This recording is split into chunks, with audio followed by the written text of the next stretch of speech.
I want to begin by just reading a passage of the story of the birth of Jesus, different than the one that Nathan read just a moment ago. And it's one that we've actually been grounded in the last several weeks. If you're a part of Summit and you're here on a regular basis, you know we've been looking at the birth of Jesus and some specific things around his birth for the past few weeks. But I want to just read this passage that we've been anchored in. Matthew chapter 1, beginning in verse 18, it says this. It says, "This is how Jesus the Messiah was born. His mother, Mary, was engaged to be married to Joseph, but before the marriage took place, while she was still a virgin, she became pregnant through the power of the Holy Spirit. Joseph, to whom she was engaged, was a righteous man and did not want to disgrace her publicly, so he decided to break the engagement quietly. As he considered this, an angel of the Lord appeared to him in a dream and said, 'Joseph, son of David, do not be afraid to take Mary as your wife, for the child within her was conceived by the Holy Spirit. And she'll have a son, and you're to call his name Jesus, for he will save his people from their sins.'" And Matthew continues and he says, "All of this occurred to fulfill the Lord's message through his prophet," speaking of the Old Testament. "Look, the virgin will conceive a child, she will give birth to a son, and they will call him Emmanuel," which means God with us. The past few weeks, we've been talking about this idea of Emmanuel, this proclamation that's being made in Matthew about God now being with us. And if you've been here, you know that we've talked about just the amazing reality that the God of the universe, what we're being told, the God of all creation, the God who was and is to come, is actually with us. And we talk about God being with us. We're not simply saying that God is present, but we're also saying that God is for us, that he's on our side, that he's here to be with us in a powerful, meaningful sort of way, that God is for us. And when we talk about us, we're not talking about a generic term or reference to just humanity in general. What we're referring to is us, like us, you and I. And so we're the places that we go where we work, or the places where we educate ourselves, or the neighborhoods that we live in, or the friends that we hang out with, no matter where we are, very specifically, the God of the universe is with us wherever we're going. For the past several weeks, we've been talking about the implications of this. We've been talking about what that means and how that's fleshed out and how we experience God in those ways. But tonight, on this very specific and special night, I want to talk about the moment that Emmanuel proclamation becomes a reality. I want to talk about the moment in which this actually happens, when God is with us. Theologians have a term for this. They describe this with a word that's, it's the word incarnation. Would you just say that with me? Say incarnation.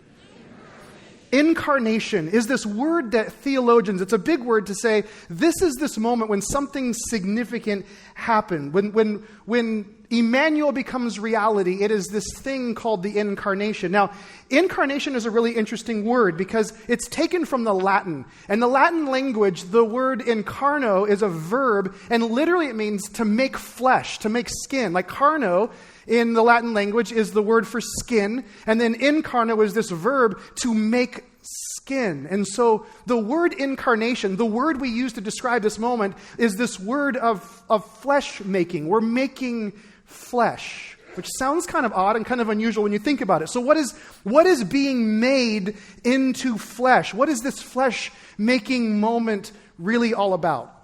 It's interesting because if you turn over to one of the other biographies of Jesus, the Gospel of John, the Apostle John wrote a similar narrative to the one that Matthew wrote, but it starts a little differently than Matthew's. And if you look at the Gospel of John in this biography, he begins in a very interesting way. And I just want you to hear the way he starts. In fact, verse 1 of his biography and verse 14 go together in a very interesting way, and I want you to listen. It says, "In the beginning was the Word, and the Word was with God, and the Word was God." And then a few verses later, he says about this Word, he says, "The Word became flesh." The Word was incarnated, experienced this incarno. There was a flesh-making moment, and he made his dwelling among us. So in the beginning.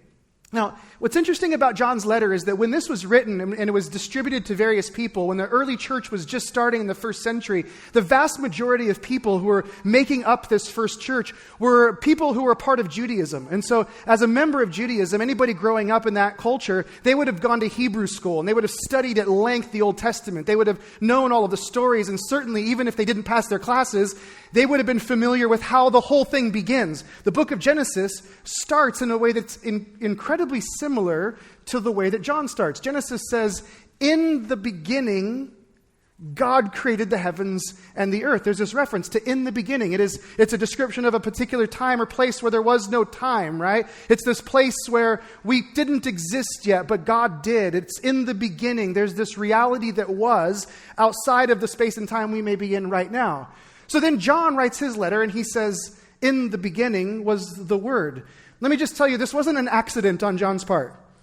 This wasn't like at some point, like he wrote this and somebody came up and they said, hey, did you realize that you started your letter the same way Moses started Genesis? He's like, no, I didn't even realize. It's a total coincidence. No, he does it on purpose, and he does it because he wants to talk about the same time frame. What he's trying to do is describe what's happening in the biography of Jesus to begin this story at the very beginning. And so he says, I want to locate what I'm talking about in the same moment that Moses was talking about.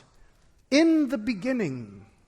All the way back there. So the biography of Jesus, from John's perspective, doesn't start at the birth of Jesus. It starts all the way back in the beginning. In the beginning was the Word, and the Word was with God, and the Word was God. Now, this idea of the Word, this isn't just a vocabulary word. The Word is an entity. The Word is a personality. So in the beginning, all the way back there was this entity, there was this personality. The Word was with God, and the Word was God. And then, John fast forwards, and by verse 14, he says, then the Word, at some point in history, at some time in history, became flesh and made his dwelling among us. The Word became flesh, the incarnation. There's this moment in which the Word becomes flesh and moves into the neighborhood with us, moves in to rub shoulders with humanity. There's a moment in time when everything changes. And when God becomes flesh, when the Word becomes flesh, human history is never the same. Everything changes because of this moment. Now, for the past couple of weeks, I've been thinking about this a little bit more than probably most people because I have to speak on Christmas Eve. So I've been thinking about this reality of, this idea that John's presenting, that there's this moment in the beginning, and then there's this moment over here where the Word becomes flesh. There's these two distinct moments, and I found myself just sort of thinking differently, and maybe even thinking cosmically about the time between in the beginning and when the Word became flesh. I started thinking about the things that might have been happening or the things that might have been going on during this period of time. And I found myself imagining a sort of conversation that might have taken place between the Father and the Son, between God and the pre-incarnate Christ. I just sort of imagined this, and maybe you can imagine this with me, that one day, he comes to the Son and he says, hey, can we talk? And the Son, being the perfect Son, says, well, of course we can. I can't say no because I'm a perfect Son, right? So he says, listen, I've been paying attention. I've been looking down at humanity, and I've been seeing that humanity is in pretty dire straits. I've been looking at their condition. I see the darkness and I see the coldness of the world. And as much as we try to get through to them, there just doesn't seem to be a way. And so one of us is going to have to go among them. One of us is going to have to be with them. One of us, in order for them to be the people we created them to be, in order for them to live the life that we wanted them to live, one of us is going to have to enter into the world that they're living in and speak the language that they're speaking so that they can see us for who we really are. And by the way, that's not going to be me. How about if it's you? And I've got a plan. And you can kind of imagine, he begins to present the plan. He says, okay, so here's the deal. There's this girl, Mary. And you're going to love her. She's great. She's not like other girls. She doesn't play spin the bottle and do all the stuff that other girls do. She's this really sweet, innocent girl, right? She lives in Nazareth. She's amazing. She's going to be your mom. I'll get to that later, but she's going to be your mom. And then there's this guy named Joseph, and he's going to be your father on the earth. He's not going to get a lot of press the rest of history. There's just sort of this one moment where he's really famous, and then we don't really hear much from him. But he's a pretty decent carpenter. He's going to show you a few things, okay? So here's the deal. You got Mary and you got Joseph. And just so we're clear, you are not going to be dropped on their doorstep by a stork. You are going to enter the cold, dark world the same way every other human being enters the cold, dark world. Mary is going to push you out into it. And you will be, even though you are God, you will be fully human. You will live the human experience. You will experience what it feels like to be a human being. Now, here's the really cool part about this. I got this idea about how we'll do this, how you'll enter in. A lot of people, if they heard we were doing this, they would expect you to show up in a palace. They would expect you to show up someplace where there was feasting and where there were musicians and where there was all sorts of celebration, and all of the cultural elites and the wealthy people would be gathering around because that would just make sense to them. But we're going to throw a wrinkle in their thinking. How about if you're born in some sort of like cave with a bunch of animals in a really obscure place?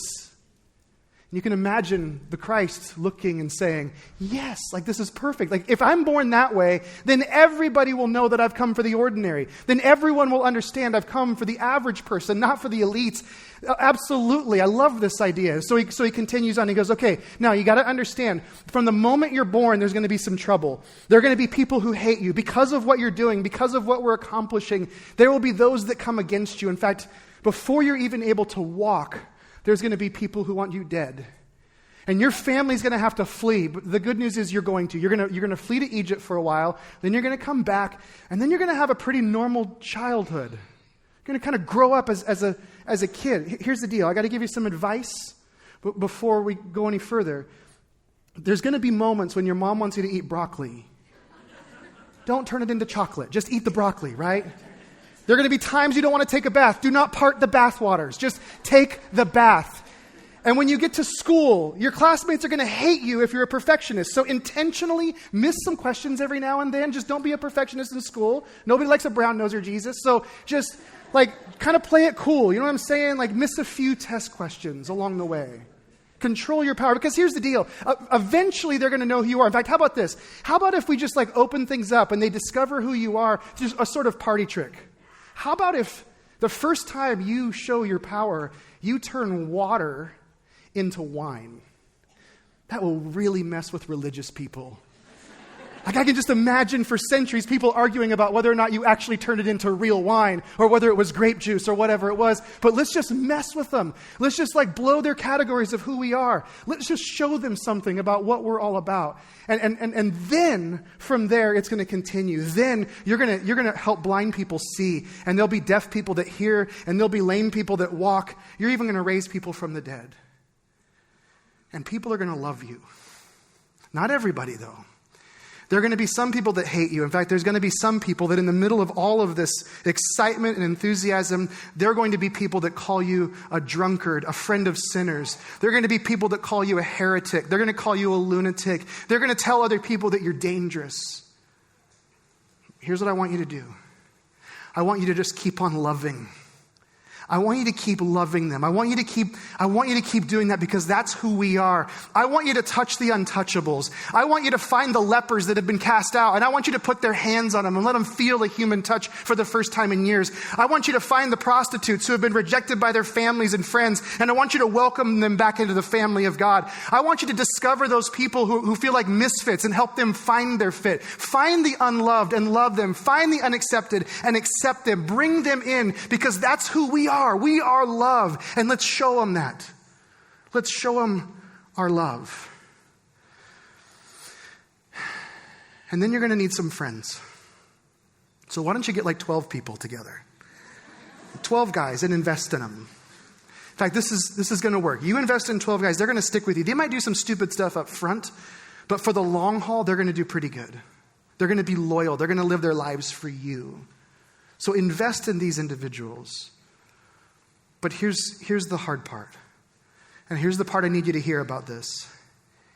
If we are going to do away with religiosity and legalism, if we are going to break the stranglehold that sin has on people's lives, if we're going to open up people's eyes and their hearts to who we really are, if that's what we're going to do, things are going to have to get worse before they get better. And so one of those friends that you develop is going to betray you. He's going to betray you. And then shortly after that moment, you're going to be able to see things kind of as you see them right now. You're going to see them cosmically. And there is going to be this moment of realization where you see what's happening in front of you. You see where things are about to go. And then you're going to plead with me. You're going to come to me. You're going to say, listen, is there any other way? Is there something we can do to avoid this? And you're going to cry out to me and you're going to say, can this cup pass from me? Do I have to drink this? Do I have to do this? You're going to beg of me. And then in the middle of this moment, when you are pleading with me for us to come up with another way, you're going to be arrested. You're going to be falsely accused. You're going to be falsely charged. And you're going to be arrested. And then you're going to be beaten. Then you're going to be mocked. And then you're going to be put on a cross. And you're going to suffer.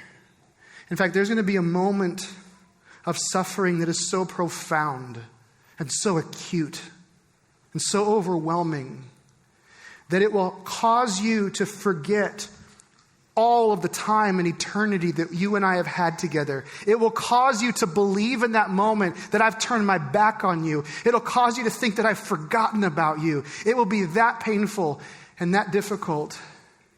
And then you're going to die. But that's not the end of the story. 3 days later, you're going to rise up. 3 days later, you are going to change human history forever. Your friends are going to come to care for your body. They're going to open the tomb. You're not going to be there. They're going to discover that you've risen. And literally, human history is going to change and will never be the same because of this moment. Like it will never be the same because you will be risen from the dead. You're going to overcome death. You're going to overcome sin. It's this beautiful thing. Then you're going to spend some time talking to your disciples. And then right before you go, this is what I want you to do. I want you to go to them and I want you to gather all the ones that are really serious and really get it. And I want you to tell them, just say, listen, go into all of the world. Go everywhere. Go to every village, every country, every language, every neighborhood, and tell people about us. Tell people about the gospel. Tell them about the grace of God. Tell them about the love of God.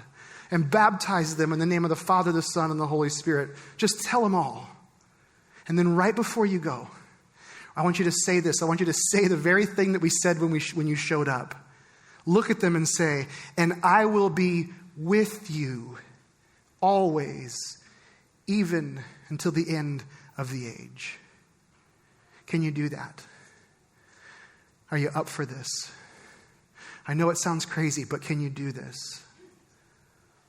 This week, I just imagined the son looking at the father and saying, I have to. They're sheep without a shepherd. They're patients without a doctor. I want to give them life and life to the full. Of course I'll say yes to this. Of course I'll say yes.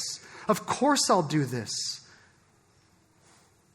And so when we read in Matthew chapter 1 that she will have a son and you're to name him Jesus, for he will save his people from their sins. When we read those words, we are reading the decision that was made for the Christ to come and enter into this plan. The celebration of Christmas is the celebration of the Word becoming flesh. It's the celebration of God saying, I want to be with you. I don't want you to be alone. It's the celebration that before time was time, the Word was with God and the Word was God. And then the Word made a choice. The Word made a decision to be incarnated, a flesh-making moment that would change history and move into our lives. And why does Matthew say he does this? To rescue us. To rescue us. So that when we're alone, we have a companion. So that when we're sick, we have a healer. So that when we're weak, we have someone to strengthen us. So that when we're lost, we have a guide. So that when we're angry, we have somebody who will fight for us. So that when we're wrought with anxiety and worry, we have someone that will bring peace to us. That's why.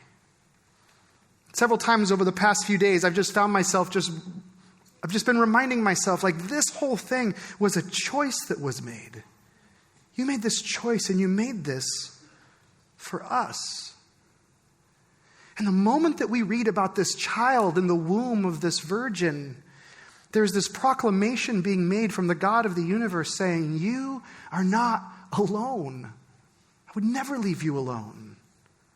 And the most beautiful aspect of this story is that it isn't over right here. This isn't a story that we pull out, a reality that we acknowledge once a year. This isn't something that's just caught in the dusty pages of some ancient book and we just sort of open it up and remind ourselves of it. This is something that we continue to experience. This moment changes things. It's not theory, it's reality. It's my reality. It can be your reality. When Jesus says, I'll never leave you or forsake you, he actually means that. And so if you're the kind of person that you've opened your life to Jesus, the way of Jesus, if you're the kind of person who leans in and you listen for his voice, if you long for his direction in your life, my guess is that if you've done that for any length of time, you've discovered him the way that I've discovered him. You've discovered him in the valleys of life. You've discovered him in the deserts. You've discovered him when you thought you couldn't go on, when you didn't know there was another way. You've discovered him when you literally were helpless or you were hopeless. And somehow Jesus enters into some moment and you got through it. Or maybe it's on the mountaintop. Maybe it's at the birth of a child or the gathering of friends and the laughter of community. And suddenly you have these moments and you're just grateful and you've discovered him. Whether it's the mountaintop or the valley, we experience God with us continually. Last Tuesday, I was thinking about this a lot, just this reality of us experiencing this. And I found myself just taking some time to reflect. And as I was doing that, I thought, you know what? This is what I want us to do on Christmas Eve. I just want to take a moment to reflect and to move past an event that happened 2,000 years ago and remember that God is with us today. And so I'm just going to ask you to do something that we haven't done on Christmas Eve before, but I'm just going to ask you right now, would you just close your eyes with me? Just bow your head and close your eyes. And I want you to just take a nice, calm breath right now. Just breathe in and breathe out.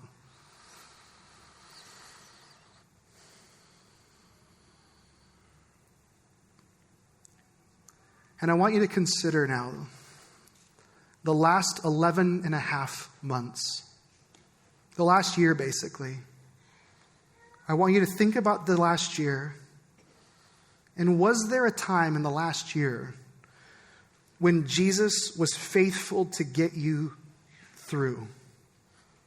Was there a moment, was there a circumstance, was there something where your back was against the wall and you didn't know what you were going to do, and you just, as you look back now, you go, actually, you know what? Jesus met me in that moment.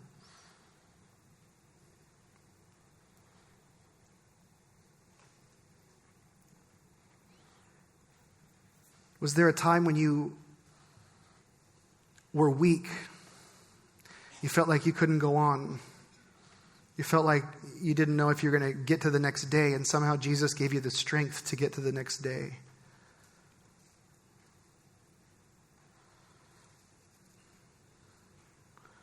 Or was there healing that was done? Did you experience some sort of healing, and maybe in your own heart and your soul? Maybe there was forgiveness that was extended, or maybe there was the reconciliation of a relationship. Maybe there was actually something physically healed, and the only explanation for those things is that Jesus was at work. Did something like that happen in the last 11 and a half months?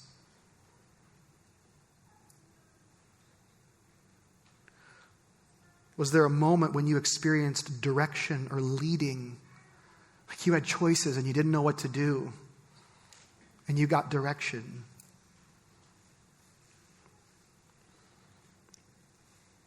Or were there things that were promised to you years ago and you began to see them brought to fruition in this last year?